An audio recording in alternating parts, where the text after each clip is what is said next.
watching another episode of The Roving Reporter here on Impact. This week we have return guest, animal advocate Kim Belizzi here to talk about protecting your pets with invisible fence and more. Thanks, Kim, for being again a guest on our show. Thank you for having me. You look fabulous. So do you. Thank you. Now, talk to me about the whole concept of invisible fence. Invisible fence has been around for about 40 years now, and it got started with a traveling salesman actually that used to see dogs that were hit by cars on the side of the road. And he was kind of a tinkerer, and he came up with an idea of how can I contain animals without, putting a physical fence up. And that was when the first one was invented. Yeah. And basically, it's a wire that is trenched underground 4 to 6 inches deep, and the dog wears a collar, and the collar has a piece on it that speaks with the wire that's around the house and gives off a static correction if they get to the boundary, which it creates the boundary. It contains the pet, safely contains your pet without a physical fence. Okay. So they do not go through it. The animal has the freedom of the yard, and the owners get peace of mind that when they open any of their doors, their animal can go outside and not be at risk for getting into the road. Or a lot of animals wind up in shelters and whatnot when they get lost and can't find their way home. That's wonderful. So you have a business here in the Capital Region. Yes. And how long have you had this business? Just a year. It's my year anniversary. Wonderful, wonderful. Yes. Well, congratulations. Thank you. So talk to me about the process now. And what's the name of your business? It's the Invisible Fence for the Tri-Cities and Hudson Valley. Okay. And how can, is it a web page? Do you have a web page? Yes, we have a web page, and you can just Google the Invisible Fence of the Tri-Cities and Hudson Valley. You could also go to tricitiesnewyork.invisiblefence.com. Let's talk about the actual installation of it. So I'm a client, I call you up and I said, I have, either a minimal or a medium-sized backyard, and I have 2 or 3 animals that I want to, have the freedom to be out there. Walk me through the process of that initial call to the end product of it. Okay, so when you call, the first thing people want to know is pricing.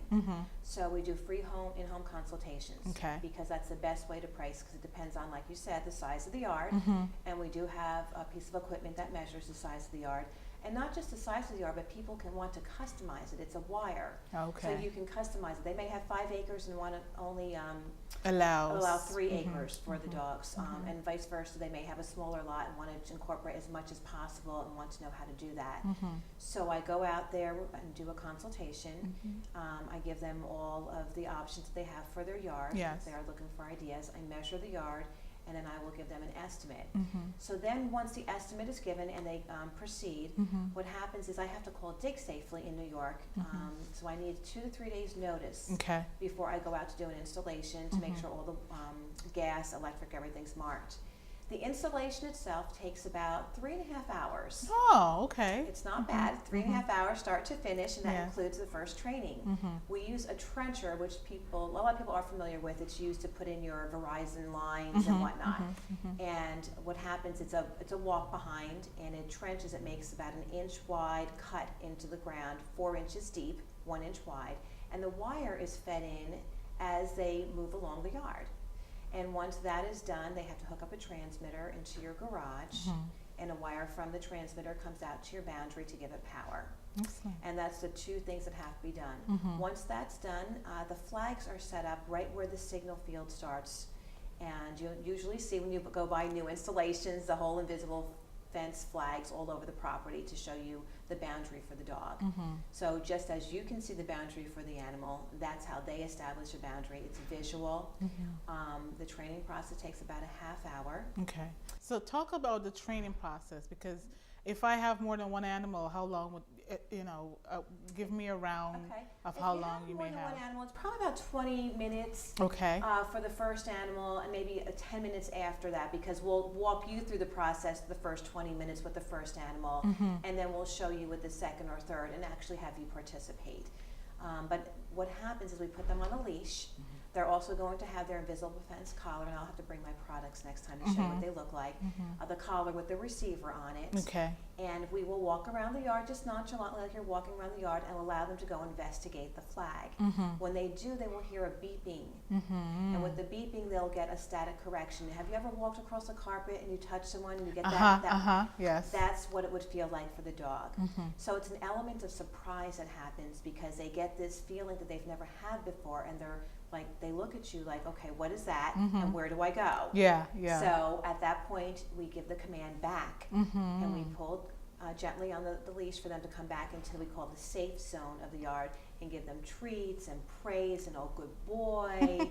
And I tell you, do that a couple times in the morning and a couple times at night. The owner will do that after we leave for the first week. They have to stay on leash, and they start to recognize that, okay, the white flag means I'm going to hear a beeping sound, which means I'm going to get this feeling that I don't really like. So I have to go back this way because this is where I get all the treats and praise. And within a week's time, they've established their boundary. There are those who are saying that they see the fence as too much of a restriction in terms of it may they can't feel what the animal is feeling, and so it's like, well, it might be hurting more than they say. Right. And so talk a little bit about that and what you've heard. Yeah. Yes. Well, the misconception is that they're being constantly shocked. Okay. And I just did a lunch and learn for a veterinary clinic, and this veterinarian just said it the perfect way. They've had the fence for I think about 8 years now, and they have Labradors, which are tough clients. And they said really it's the element of surprise.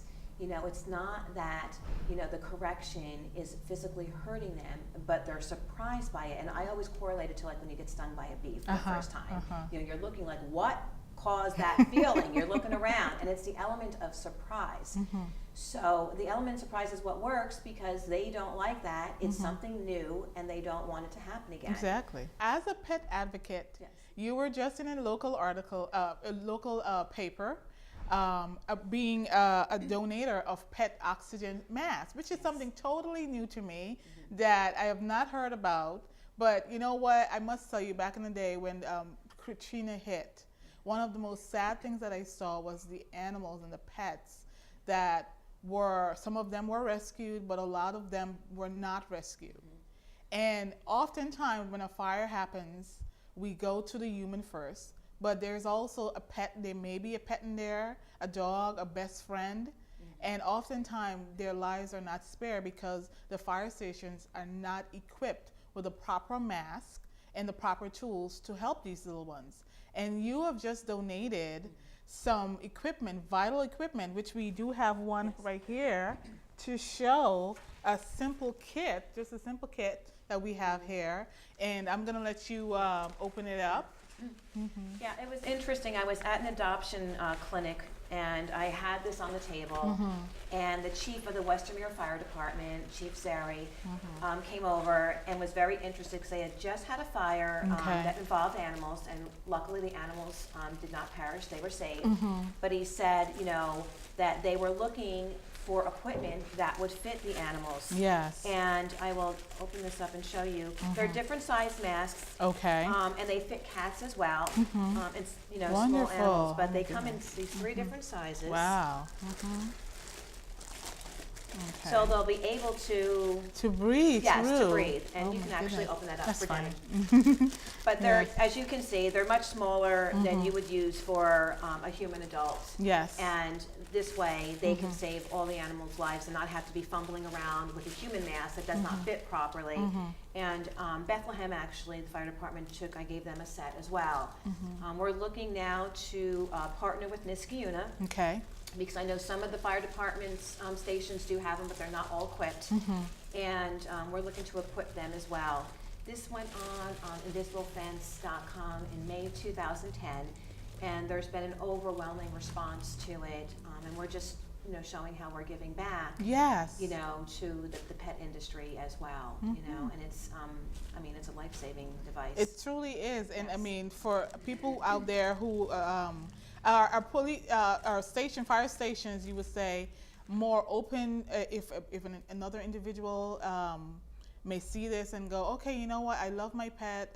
I would hate to be in a fire and not have my local fire station be equipped. Do you think fire stations are open to people just walking in and dropping them off or things like that? Oh yes, you can actually go on the Invisible Fence website, and it's called, and if you see this too. Okay.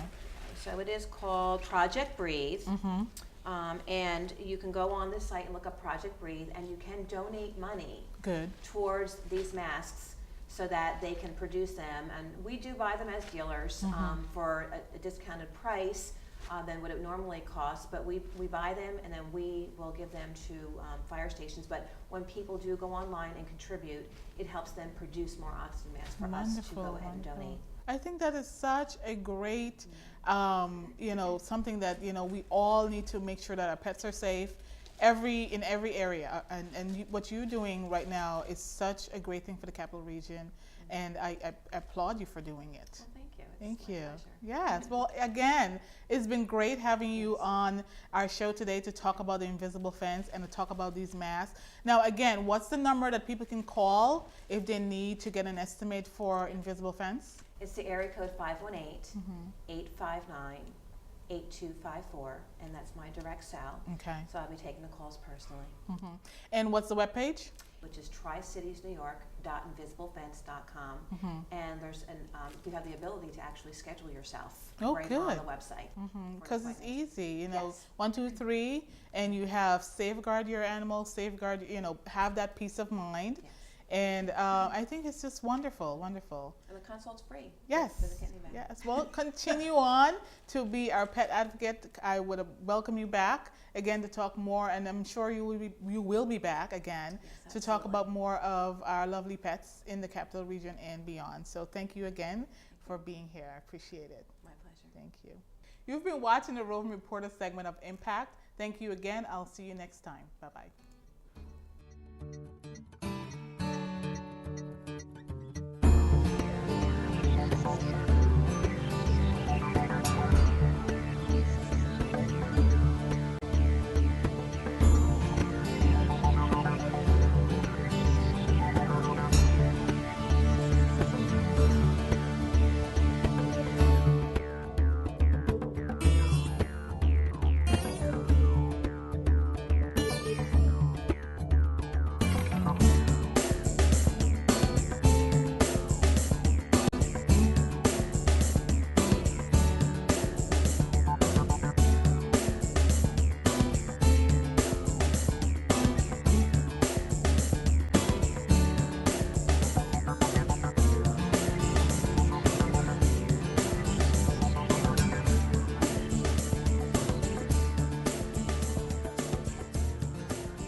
Proctor's, bringing the best in arts, education, and entertainment.